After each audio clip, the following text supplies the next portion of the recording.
Dumelang, Sambonani. Welcome to it, Manifesto Unpacked with Bafana Modise, proudly brought to you by a podcast party. Tune in, turn up, and take action. In 1955, the people of South Africa united from all races to gather at what was called the Congress of the People. This gathering gave us the birth of the Freedom Charter. Most of you might know the Freedom Charter and what it spoke of. It spoke of an inclusive South Africa where all of us could share in the wealth of our nation. Then Mosiuoa Lekota left the ANC in 2008 to form a party called the Congress of the People. This party has been in parliament since 2008. Until this day, they still have a seat in parliament. In studio, I'm joined by Johannes Motlhasedi. He is the Gauteng youth leader. Johannes, Dumela, welcome to the show. Dumela, Mr. Modise. You are currently speaking to I'm Johannes Motlhasedi. My brother, I think I want to go back to you first before you go into the party. Yes. When did your politics start? Were you always a political person growing up, or they started as you grew? My life has always been in politics. Originally from the ANC, ANC Youth League. Then immediately after the breakaway, some of us even realized that the ANC is no longer aligned to the ideals that its former leaders had a vision for. Therefore, we then decided to join the Congress of the People. We have been leading in the Congress of the People, right from at the grassroots structures. Currently, I'm serving as the Provincial Youth League leader of Congress of the People in Gauteng. My brother, looking at COPE, it was seen as, I love the slogan, defend the Constitution. Yes. And the Mosiuoa Lekota has been very clear on corruption and being anti-corruption. And this is the man who said that the ANC haisafani, and that's when he left the ANC because he felt like they were no longer embracing the Freedom Charter. Do you feel we still in that position where the Freedom Charter has become a product of the past or a document of the past? Right from the exit of President Thabo Mbeki, you can see how many politicians within the ANC that are associated with corruption. Like the Zondo report, we have just seen with the Zondo report that how many members of parliament of ANC that are associated with with corruption. That on its own, it clearly tells you that the ANC, it's no longer the party that you can associate it with the Freedom Charter. The struggle for land in the country, it's failing in the tough years. The ANC is not prepared to assist our people in this country. Check, for instance, right now, how young people are struggling with the access of education through NEPSAS. Those are some of the things that when you read the Freedom Charter, it says the doors of learning shall be open for all. But you've got the ANC government that is denying young people of this country the access to higher education and access of quality education. Look what's happening in Eastern Cape. You can see, you still find some mud schools there. Therefore, those are some of the reasons that necessitated the formation of the Congress of the People, because the ANC was no longer interested in addressing what is contained in the Freedom Charter. Definitely. I for some people who at the time, I remember when Mosiuoa Lekota left with Mbhazima, Shilowa to build COPE, and it was seen as the new era of South African politics. It was immediately after Thabo Mbeki, the former president, left, he resigned from his seat. I'm looking at South Africa right now, and I'm looking at the state of, let's say, our education system, the high unemployment rates. What would you say is going to be the solution towards job creation? How would COPE come back to actually revive South Africa's hope? Because right now, there's no jobs around the town. Very true. And that's why you need the Congress of the People to come into the picture. On the basis that you've got a population in South Africa, young people in particular, that are unemployed. And then all these measures that the current government has put in place, the unemployment rate continue to go up. Therefore, as a Congress of the People, we are saying once we are in power, once on the 29th of May, if particularly young people of this country were to go and cast their vote and vote correct and vote for Congress of the People, we are going to amend the Skills Development Levies Act to allow employers to utilize their fund for training interns to a given level by explicitly including provisions in the Act. And furthermore, on the labor market, we are going to ensure that we fund, we not only encourage young people to have interest in participating in the agriculture, but we are going to fund young people. We are going to avail money for young people to have interest in participating in the agriculture, setting up their own businesses, because in South Africa, you've got a very big arable land that lies fallow, that is not being utilized to the best of its abilities. Therefore, if you are to avail money to assist the young people to venture into agriculture, you are therefore going to say you are assuring the country of food security. You are saying young people will be able to be job creators in their own country rather than to only be the consumers in their own country. Therefore, we feel like if ever we can give young people the education that will enable them to be able to compete globally, the education that will equip them with the necessary skills that is in this country we are in need of. Therefore, you will no longer need to get artisans coming from China to assist your country. I remember there was a time where corruption was at the forefront of the message of COPE. Yes. And most people started seeing you guys as the alternative to the ANC. I remember at that time, as I was a very young boy at the time, 2008, and I look at COPE today. What would you say has been maybe the main issues that forced you to kind of have decline in support? Okay. Mr. Modise, I believe you would agree with me. Yes. That on the formation of Congress of the People, unfortunately, we had some internal difficulties. Yes, that also contributed to the decline of the ANC. We are not sure, but we have heard other leaders from other political parties to say the decline of Congress of the People was also sponsored by other leaders from other political parties. But that's not our space to speak about that. I believe they can speak for themselves. Those who are saying they were in the center of collapsing the Congress of the People. But having said that, the internal difficulties that we had in the party, they've also played a major role in the decline of the Congress of the People. But we can safely say at this present moment, we are now focusing on the future. We have since survived that period. Right now, currently, Congress of the People is speaking with one voice. We are being led by only party leader, Ntate Mosiuoa Lekota. Definitely, because I saw the last, I think with the Manifesto launch where I saw people believe and still stand with him. And it's good to see that even after these years, COPE is still very much strong in communities. I know 2008 was the peak hour of it. But as I've said, internal politics drove you guys into this separation. Would you say that because somebody will ask me, what makes you different from the ANC? Okay. In the Congress of the People, despite all the challenges that we had, till today, we don't have any single leader who has ever been accused of corruption. We are a party with leaders that their integrity is beyond reproach. So that on its own tells you that the Congress of the People is a party that our fellow South Africans, they can have a hope and faith in it, in the sense that you've got leaders with an integrity that is beyond reproach, that you cannot find in any of the political formations that you are having in the country.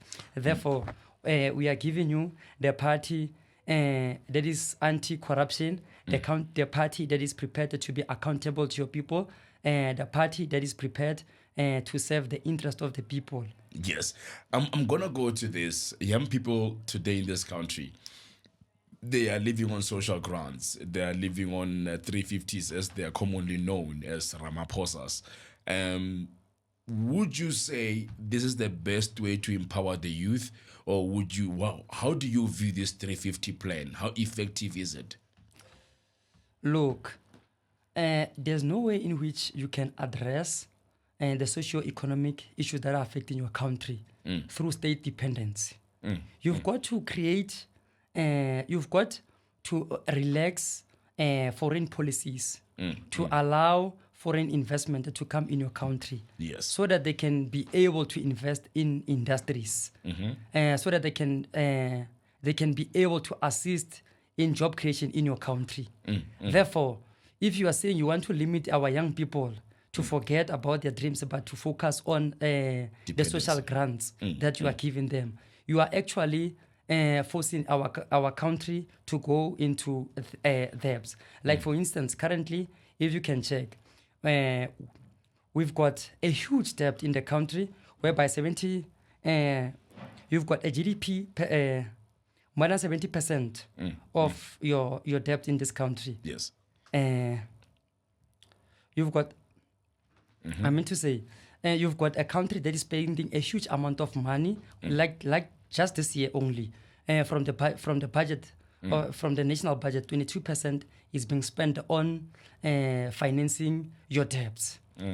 Therefore, we are saying, if you can give young people, if you can, the president on the 6th of April 2024 spoke about military conscription, whereby you're going to give our young people military skills. But remember, in military, it's not only for war. It's not only for war. It's not only the skill of preparing them to fight, to defend themselves against wars, but also young people will also have the necessary skills that is required in the country, such as the civil engineers, electrical engineers, and so on and so forth.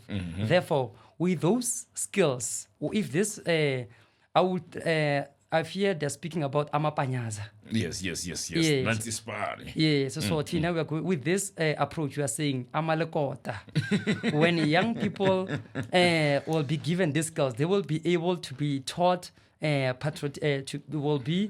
taught to love their country, to be patriotic towards their country, to be able to defend themselves. Therefore, with these measures, if these measures were to be put in place, the issue of young people having to rely on 350s will be a day. Something of the past. I think you also look at the youth right now, and I love the idea of discipline and building patriotism through military conscription.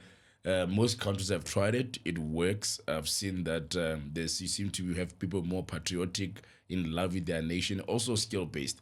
Now we are going into the quality of education that we have, my brother. We still have TVET colleges which were mandated to give young people opportunities in terms of your handiwork, your boiler making, and all of that. And we have not seen much investment and much growth from that sector. Apart from, because you still have those they cannot necessarily have access to varsity, so they have to go to TVET colleges. But if we are even failing at TVET colleges, not to mention the 30% pass mark rate that today we are celebrating as a pass in South Africa, your view on education as scope? Yes.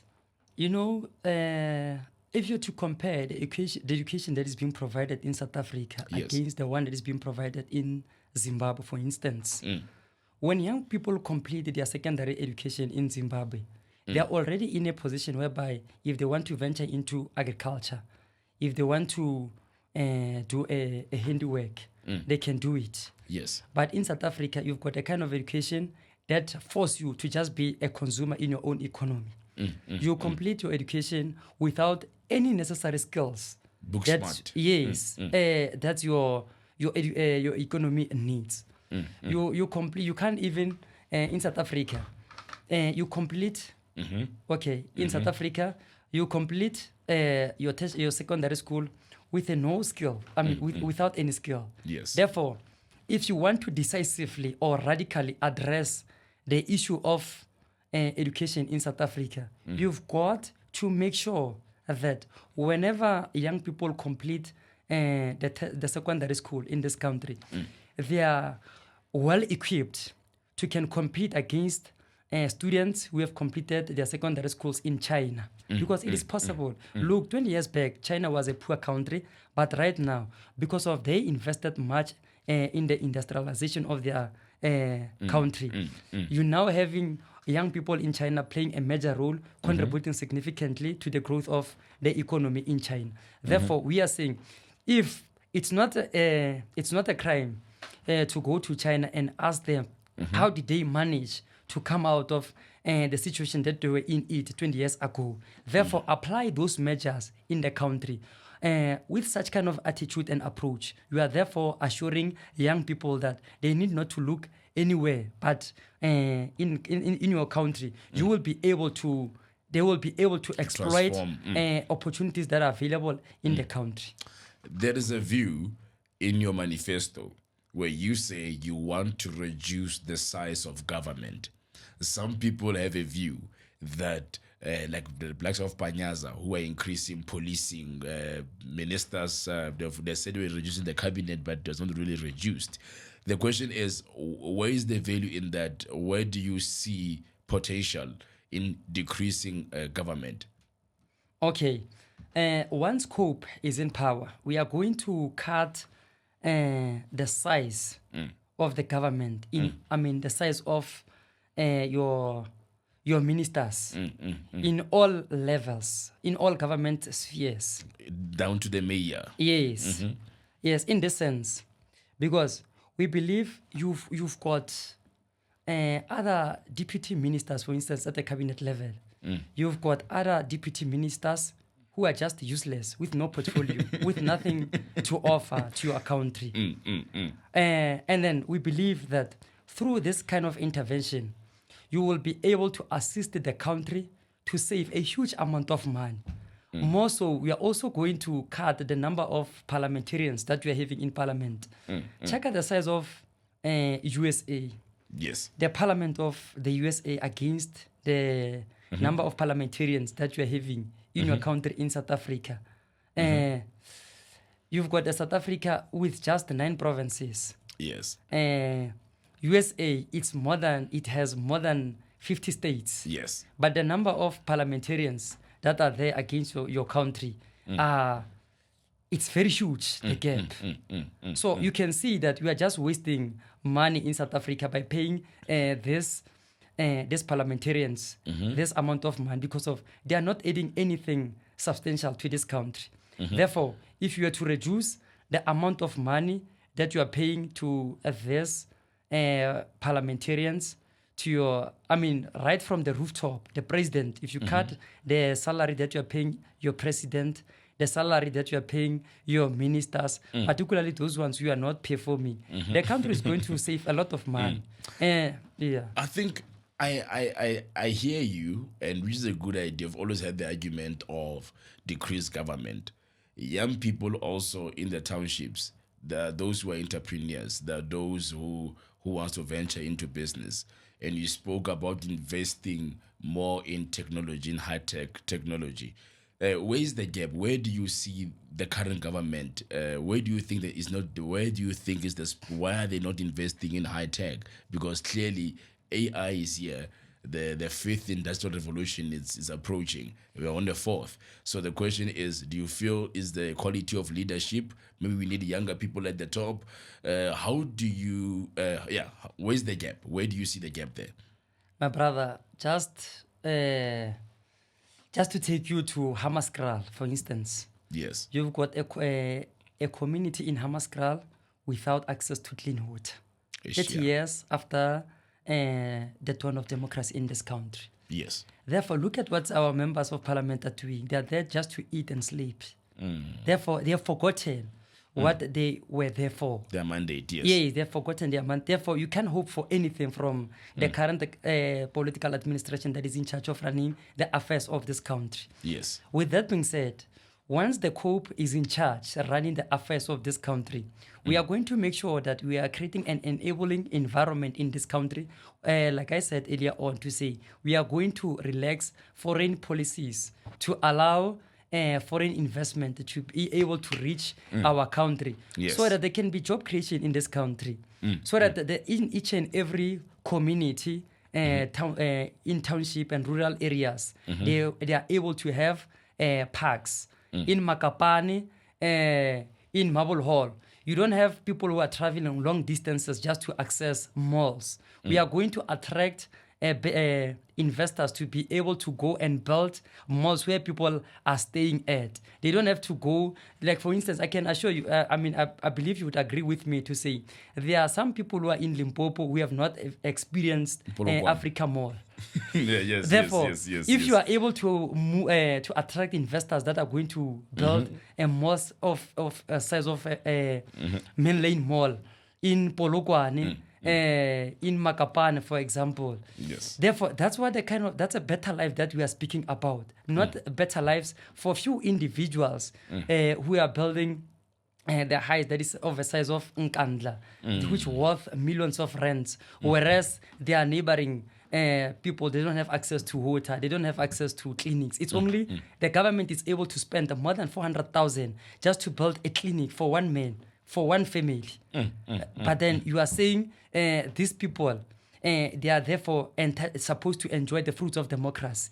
The fruits of democracy in this country are only being enjoyed by few individuals, particularly particularly those who are politically connected with the likes of the Palapalas, the Nkandlas. I'm gonna go into this one. You mentioned local economy. There is a fight now to say there was a time in this country where the township economy, the rural economy, was within the hands of our people. You had spaza shops, you had the Gota business. But right now, all that we see black people owning is either taverns, fruits and veggies, the tuck shop, the industry itself, the township economy has been overtaken by foreign nationals, either be it Somalians or either be it the hardwares of Chinese. How do we revive and support the local community to take back the economy, as you said in the manifesto? Okay, look, because South Africans are being led by people who do not have their interest at their hearts. Yes. Therefore, that's why you are able to see illegal foreigners running spaza shops in your townships. And nothing is being done. More so, even South Africans are dying as a result of the food goods that they are buying from these shops. You don't have the law enforcement playing a role to intervene in that space. Yes. As a result, you see a proliferation or exponential growth of these spaza shops growing in numbers in your townships because of there are no measures that are being put in place to assist in this regard, to limit the growth of this foreigners who are running these spaza shops in our townships. Yes. Therefore, you find our black people our South Africans no longer having an opportunity to play a role in that particular sector. But once the group is in government, we are going to subsidize, we are going to avail money, and we are going to give money to everyone who's interested in starting a spaza shop in this country.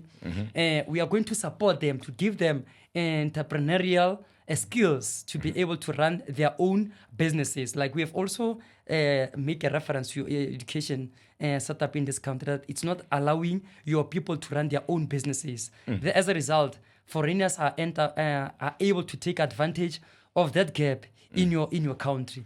Therefore, if you're to give your people necessary capital to be able to start their own businesses, I believe your people will be able to also go back to that space. But then the question will be, isn't that what NYDA was mandated to do? And we saw that they give out 50,000 to a lot of young people who wanted to start either a media company. I have a friend who got 50,000 for his media company, for cameras and equipment and all of that. Do you think maybe NYDA needs to somehow be transformed? Do you because NYDA was mandated to do such? What is wrong with NYDA? In this country, South Africans have lost hopes because if you are not politically connected, you've got no access to anything. Unless if you're politically connected, that's when you can say you want to file those applications. Yes. I've heard a cry from many youth in this country crying to say they've made a lot of applications requesting NYDA to assist them. Yes. But NYDA has not come to the party to assist them. So if you're speaking about NYDA, unless if you are saying it's another tool that wants to assist the youth brigade of a particular political organization. Therefore, that's not an instrument that our government is going to, that's not an instrument that we are interested to entertain. Because of, it's clear, it's there, but you can check. If ever the NYDA was playing a major role in assisting to reduce the youth unemployment rate in South Africa, you wouldn't have such a huge amount of percentage in this country of young people who are just loitering the street, indulging themselves in intoxicant substances without any form of hope. So you said the problem is good plans, no implementation, or good plans that are only benefiting one particular group of people. We have a Ministry of Small and Medium Enterprises. I don't see them rising up. You only see a small and medium enterprise going from the ground. They get the money. Within 2 years, they're back to square one. Is it because of the vision is there, but there is no skill or knowledge on how to nurture and grow this young talent? You know, when we're speaking about a business, you need somebody who understands the concept of business. You can't just take anybody and give him give her the portfolio, give him or her a portfolio to run a portfolio of a business sector without having a prior experience of what is happening in the business sector. Hence, you would see young people are even losing interest to avail themselves to apply for all those things that the government is promising them because of the manner in which, or the attitude that they are applying to assist young people. It's not responding to the needs of your country. Remember, in your country, you need to take cognizance of the historical background that you are coming from. Yes. In the sense that you've got some of the people who are just gifted. Yes. Yeah. Therefore. And who've got talent, but their trade is not professionalized. Therefore, if ever you are saying you want to assist these people, you've got to apply a criteria that's able to accommodate even those ones who, as a result of the historical background that you are coming from, they're able to take part there. You need not to create some measures or create some criteria that are making it difficult for them to access this fund that your government is availing to them. Speaking of talent, I have to agree with you that young people, I'm sure you know someone in Hamaskal who used to be a best soccer player. They never made it to national. Yes. There are boys who are singing around who used to be great singers and vocalists, and they've never shared the spotlight. In this country, if you're in the arts, if you're in sports, if you're in any of the culture industry, media industry, you might have to work 3 times more to actually get to where you want to be. What is COPE's position on arts, sports, and recreation? How can we utilize those to empower young people, to nurture talent, and make sure that it gets the spotlight it needs? Yeah, this gospel singer who has just won award, I think was it last year from Eastern Cape. I'm just yes. Noah. Yes. Okay. Yeah, you don't have to travel from Eastern Cape just to record in Gauteng. Yes. From where you are, you've got to build the facilities that allow the talent to flourish in all the provinces. People need not to flock to Gauteng, to Johannesburg, in order for their talent to be realized. Yes. Where they are, you've got to create institutions that are able to appreciate and recognize their talent. You've got to create institutions that enable these young people. That enable these young people nurture and grow the talent. You've got to allow to create such institutions in rather than to having to travel to Gauteng for them to make sure that their talent is being recognized. Somebody said, I'm sure in every village, in every township, there is a recreation center but they're only used for funerals in townships or for big events, but you don't see a lot of action being taking place in those areas. And the question would be, how do we sustain? Because we have seen this current government, they come and build a library, good, but they can't maintain, they can't run it. With the same library can be probably be useless in the next couple of months or years, depending on who's running it and who is behind the leadership of that particular structure. I tend to find that, would you agree with me that we have not necessarily focused more on developing the youth per se, but we have just been focusing on getting the work done rather than developing? Mr. Modise, my brother, I think young people are going to agree with me. Where they are staying, there are no such recreational activities that we're speaking about. There's no cricket, there's no tennis. Yeah, there's no It's such. soccer, it's netball, and Yeah. the rest is up to you. Yes. For them, it's not. It's something that they are still dreaming to have It's a where they are luxury. staying. Yes, it's a luxury thing to them. So they only see those things in cities, but not where they are staying. I can tell you, go and ask people who are staying in Makapan. Go and ask people who are staying in Hamaskral. Go and ask people who are staying in Mabopan. They don't know. They have never experienced those kind of recreational facilities that you're speaking about. Hence, you need to cope to intervene in that space to make sure that they don't have to go to something in order for them to experience sports recreational facilities. From where they are, that's if ever you want to invest in nurturing the talent of young people in your country. You've got to make sure that in each and every community in this country, they've got access to those facilities that you're speaking about. With that being said, I can agree, I can assure you that you will see young people also at the national level. Like for instance, if you're to build such kind of facilities in all communities, you won't have only people who are coming from Model C schools being the ones who are playing cricket, who are playing tennis, rugby, and so on and so forth.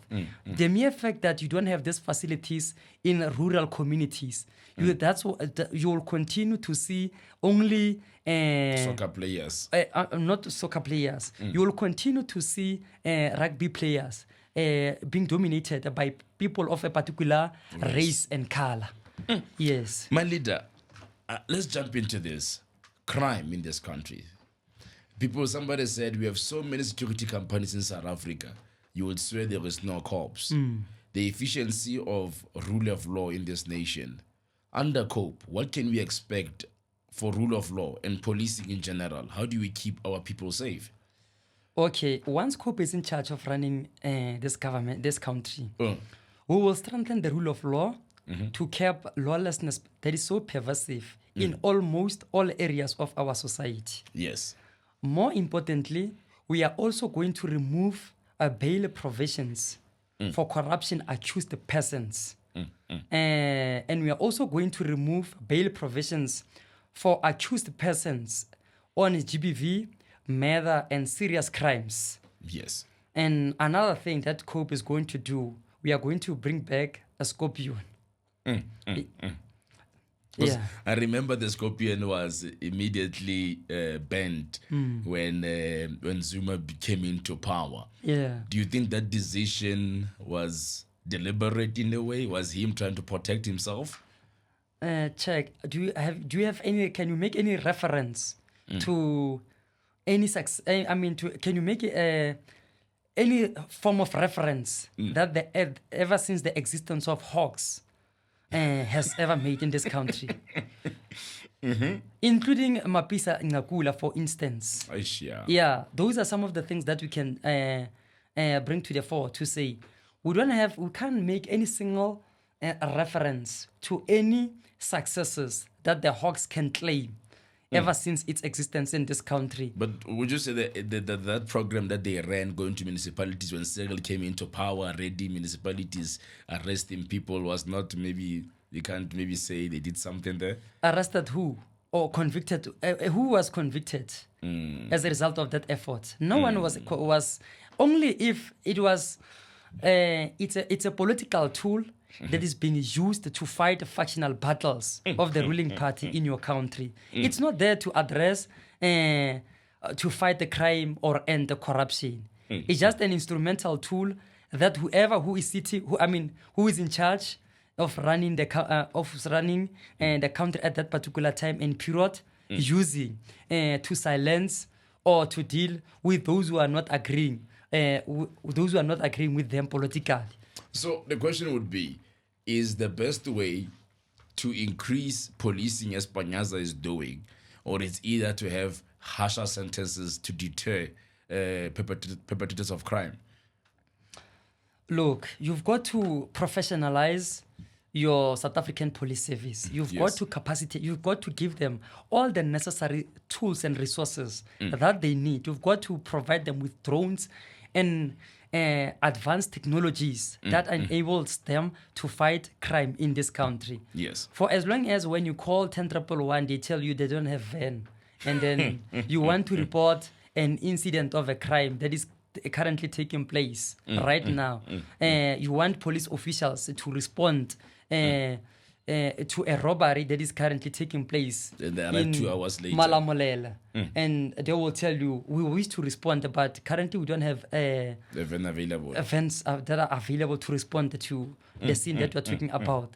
Therefore, hence we are saying, with this current government, my brother, you are rest assured that we are not going anywhere. You will even if we were to compare the crime rate between the current President. period against the apartheid era, you would see the rate of crime is continues to skyrocket as compared to the era of apartheid because of you don't have the national police commissioners who are able to even finish their terms of office due to allegations of corruption. So you can see this how corruption is so rampant in your government, and there are no consequences management in your government. Yeah, somebody said to some extent the law in South Africa is for sale. Whoever has money can be overlooked in the with the law. We look at what they always say with that we are the safe haven of criminals in South Africa. We are harboring most dangerous criminals in South Africa due to lack of oversight, lack of intelligence, things of that sort. I'm going to take you to this part, illegal immigration. Under COPE, how are you going to solve it? Okay. We have already indicated the issue of conscription in this country, that we are going to introduce the military conscription in this country. Yes. It's one of the tools or measures that we are prepared to put forward to ensure that we are able to look after our borders in this country. Yes. Because we can tell, foreigners are telling us, you don't need to conduct a feasibility study in order to establish how are foreigners able to jump the border. To enter this country. They are telling you how easy it is to enter your country. Yes. Therefore, with having a military conscription taking the program in this country, we'll be able to assist in limiting or making it difficult for your foreigners to illegally enter your country. Then the question, what about the ones who are already here, who are 15 years here, without passport, without nothing? Do we deport them, or do we find a way to naturalize them? Look, the number of illegal foreigners that you are already having in your country, it's extremely high. True. Yes, it's extremely high. If you were to deport them to their countries, it will take you forever. You've got to create a measure. You've got to, at this present moment, what you need to do is to reinforce the laws of this country in your country. I mean, you've got to reinforce the law. The laws in this country. You are from Hammanskraal, yes. Right? And there's a view that Pretoria is the new Lagos. Yeah. Would you agree? Yeah, it's true. South Africans are no longer able to enjoy their cities. The mere fact you've got South Africans who are naming some of the areas in their own country against the capital cities of other foreign countries, it tells you to say they have abandoned, they have come to terms with the fact that their state has failed to assist in that regard. You can't have, it's been years. Sunnyside has been associated with the name Lagos. We are being told that in Lagos, that's where you get these drugs being manufactured at. But then till today, there are no, you can't say you have got no record whereby the law enforcement agencies have made some significant strides in arresting the perpetrators of such illegal activities. So I think we're going to go, because with this election, there is a view that we are going to have a coalition government, like it or not. Will COPE be willing? Who would be your most preferred party to go into coalition with? Are you looking at the multi-party charter, or you want to remain independent and look who has a better deal for you? For now, we cannot preempt what's going to happen after elections. The elections. Yes. But we are going there with a clear intention to win these elections. We are a renewed party, by the way. Like I've already alluded to the fact that in as much as we have encountered some internal difficulties, but can say we are in a better position can be able to contest these elections and go back to our former glory where COPE was formed, where COPE contested the elections for the first time in 2009, where we got 7%. Yes. Therefore, from where we are sitting, we are not plainly thinking about the idea of coalition. But however, should there be a possibility that we are forced to go to, we have got to, like South Africans, they did not give anyone a mandate to rule this country. Yes. We'll obviously have to go. And sit down and see who do we go to into coalition with. But obviously, we'll go with those ones who are against corruption. We'll go with those ones who've got the best interest of our people in this country. We'll obviously go with those ones who wish to attract the investment to rural areas in townships. We'll obviously go with those ones who want to address the issue of industrialization in this country. This one, it's an obvious question, and I think you're expecting it. Land, Mhlaba. Yeah. What is COPE's view on it? Do we nationalize, or do we take it back and give it to kings, or do we have an inclusive approach towards it? What is your best plan to address land? Okay. On that issue, I think we've got to conduct a referendum. Yes. South Africans need to speak, but currently from where we are sitting, we are currently engaging with the kings, and they're also sharing with us some of the frustrations that they're currently experiencing with the current government, that it's not prepared to assist them to activate the agriculture, because in South Africa you've got a very big arable land that is lying fallow. Therefore, the kings have been coming to COPE to say, COPE, can you please assist us? We want to introduce, once the COPE government is in power, we are going to introduce, we are going to make it a policy of the country. The same thing that is being done by the Royal Bafokeng, because if you check the Royal Bafokeng, because where the kings are staying, there are minerals that are being extracted in their land. Yes. But they are unable to benefit substantially from the minerals that are being extracted from their land. The Royal Bafokeng, what they're doing is that they're owning 26% of their land, of the mine, where they are staying. Therefore, we want to make it to be a policy of this country to say where kings are staying. But then that South Africans will need to decide. It's an issue that hence we are saying we are open for a referendum, whereby South Africans will need to guide to give us their view on that particular issue, because of it's an issue that has got a historical background on it. Because you can recall some of South Africans were forcefully removed in their own lands. Yes. Therefore, you can't say you can address that issue without having South Africans being involved in that particular issue. So you're still consulting the citizens through a referendum to say what would be the best way? Do we impose a quota that the community will own maybe 30-40%? Yes. Or rather, do we give the land to the kings, or should the state take ownership of the whole land? It's still a consultative process. Yes. we have something now called load shedding. It's very new. Maybe not new enough. Yeah. Right? I think it's been over 15 years or 16 years dealing with this issue. Where did we get it wrong? How did we get here as a country that we can't even keep our lights on? And what is the future looking like under you as COPE? Okay. Yeah. I believe those are some of the reasons that will tell you that you still need the former president to come on board. I'm referring to Thabo Mbeki. Yeah, because you can see, ever since the exit of Thabo Mbeki, this country, the economy of this country, it's no longer growing. Eish, yeah. And some of the reasons, you don't need to conduct, like I'm saying, you don't need to conduct the research. They are done deliberately.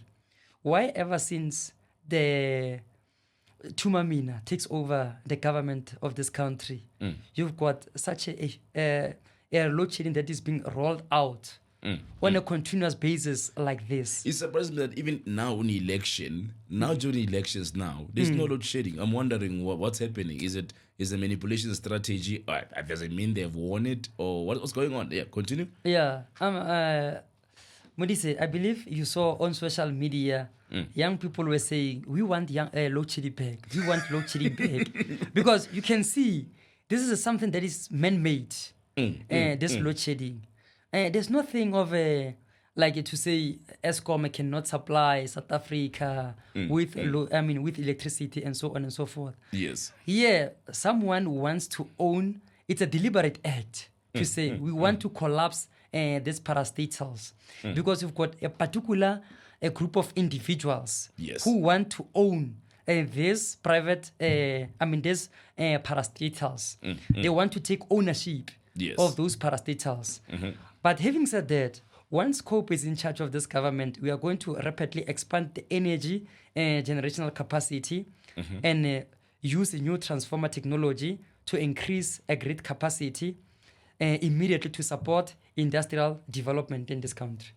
Because the question would be, if we had to privatize Eskom, do you see a future where maybe if there was competition than to have a monopoly running this? Wouldn't it be better to be able to choose between who must be your power supply? Don't you think maybe if you have independent IPPs, maybe it might change it? Or you think it might make it worse? To have Eskom the way it is, the way it's being collapsed, yes, you rather have Eskom being being privatized. That's how you're going to save the future of Eskom. Yes. Yeah, because currently you are being told that it's not being serviced. The generators of Eskom are not being serviced. The coal is wet. Yeah. So if ever you were to privatize Eskom, I believe South Africa will have security. There will be security in this country, and the economy is going to grow because you won't have somebody who just want to manipulate. Like for instance, you are also making a reference to say, where is that load shedding? Because of ever since now we are entering the election period. Yes. We know load shedding is becoming a thing of the past. Yeah, no. Then you ask yourself, and then more so we are approaching winter. Yes. But there's no load shedding. But in December, there was load shedding. There was load shedding was rolled out on a continuous basis. Yes. But right now, because you are approaching election period, Sputa is able to immediately eliminate the issue of load shedding. Therefore, you can see it's a man-made thing. Rather have Eskom under a private hands. I believe that and also allow competition. Yeah. Because I understand it's election time. You look at also how the roads have been improved, potholes have been covered up, e-tolls are scrapped all of a sudden, and the same people who brought e-tolls are the ones celebrating it and saying you have scrapped them. Like, but guys, you are the one who brought them. Like, how do you celebrate what you brought to the people? The question then it goes to this, my brother. When you look at the youth right now, the healthcare center, the suicide rates amongst young people, the depression rate that we hear about amongst young people, the churches we thought were going to win this battle of helping young people, with anxiety and all of that. Visually, the church is the best place to heal the inner man. But now it's more than it's needed more than ever now the help of psychologists, the help of people who can deal with mental health. Mental health has become the new pandemic in our nation. Does COPE have any plan on how do you introduce mental health care service providers in maybe public health facilities to help young people to deal with these issues that now it can't be that we are losing young talent to suicide and some to drugs so soon? Yeah, no, the issue that we are raising, it's a very emotional one on the basis that you cannot, with such a huge, massive resources that you are having in this country, it's very depressing to see young people exposing themselves to these drugs. Yes. Yeah, mainly because your country has got the potential, and your country has got resources that if they were to be put to their proper usage, they will be able to assist, because of young people are depressed, young people are not working, young people are demoralized, Yes. because they've lost hope in their country. They've got nowhere to turn to. Therefore, the only thing that is easily accessible to them, it's these drugs. Hence, you see young people indulging themselves in these intoxicant substances. Yes. Therefore, if you are saying you are going to put measures that's going to immediately address the issue of unemployment, if you are saying you are going to immediately put measures that are going to equip your young people to have the necessary skills to be job creators in their own countries, if you are saying you are going to build all these facilities, these recreational facilities that will enable young people to allow their talents to be realized in this, to be recognized in this country, Yes. you will be able to address the depression that you are making a reference to. It's mainly because you've got young people who don't have those recreational facilities where they are staying. The only thing that they can use in order to keep themselves busy with, or in order to relieve themselves from this depression that they're currently experiencing, the only thing that is easily accessible to them, it's drugs. Therefore, you ask yourself as to where is the law enforcement agency is to cap this issue of these drugs that are so rampant in our communities. I love the way you engage on this issue, because I'm a young person myself. I've seen some of my friends lose their lives to drugs. Brilliant minds, brilliant young people who some took their lives because they felt like there was no future and there was no help. Our healthcare as well. Do you feel that it's up to scratch? I was at Baragwana at some point, and I was not impressed. Yes, we have the good doctors, the best, but infrastructure, the place itself, I'm wondering if are we doing the best we can to improve access to healthcare that is equitable, that is decent to our people. The mere fact that you've got doctors who are unemployed in this country, the mere fact that you've got doctors, for them to be employed, they have to first march. While you still have clinics, while you still have hospitals that they do not have full-time doctors to assist your patient, their patients, yes, in their facilities. It shows the lack of leadership that you are currently having. It shows that that's why you are having the healthcare sector.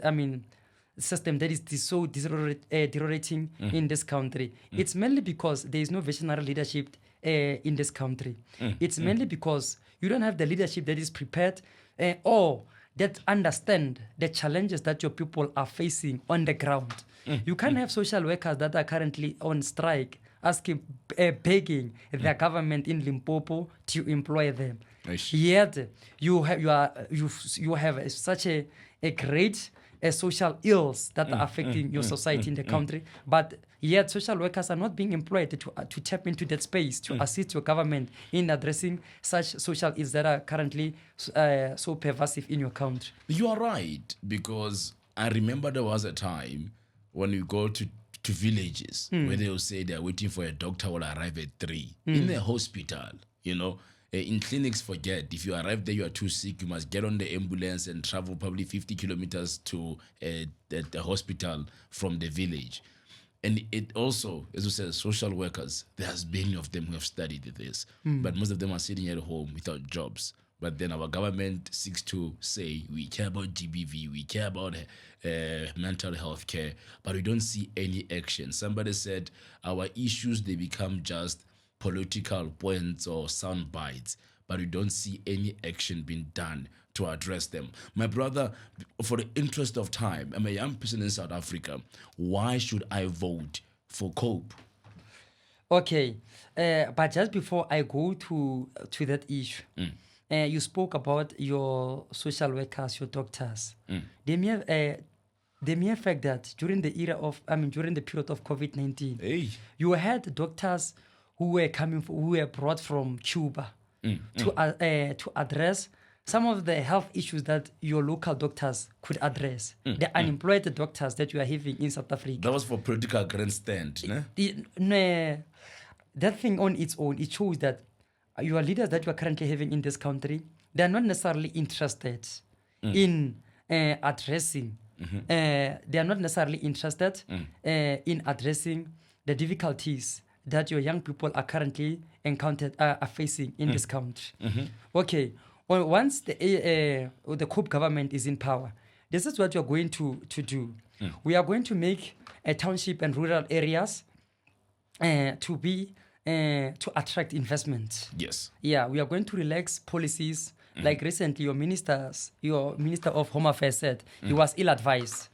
Yeah, we are going to put you can check Thabo Mbeki. He never had made any statement that we say I was ill-advised on any of the issues that he had to deal with. Yeah, therefore, we are going to relax foreign policies to allow this country to be able to attract foreign investment. Not only to reach your suburb, your cities, and so forth. No, but to also find space or expression even in rural areas. To be able to build industries, to be able to build those healthcare facilities, to be able to build those recreational facilities in your in your township and rural areas. We are going to invest. We are going to put a massive investment in agricultural sector to ensure that there's a food security in this country. Because once you've got young people being given the necessary tools and skills to play a meaningful role in the agricultural sector, you can be rest assured that your country will have a food security.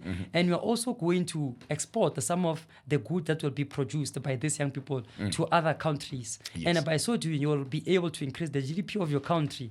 You will be able to create enough. Your country will be able to generate enough revenue that can be utilized to assist in the creation of employment. Of a middle class families in this country. My brother, thank you so much. That's it from COPE. Did they win your vote? Will you be voting for them in the upcoming election? You are only a few weeks away from the 29th of May. Make your mark, go out there and vote. This was Manifesto Unpacked. I am Bafana Modise. It was proudly brought to you by Podcast Party. Tune in, turn up, and take action. See you next time. Ciao, ciao.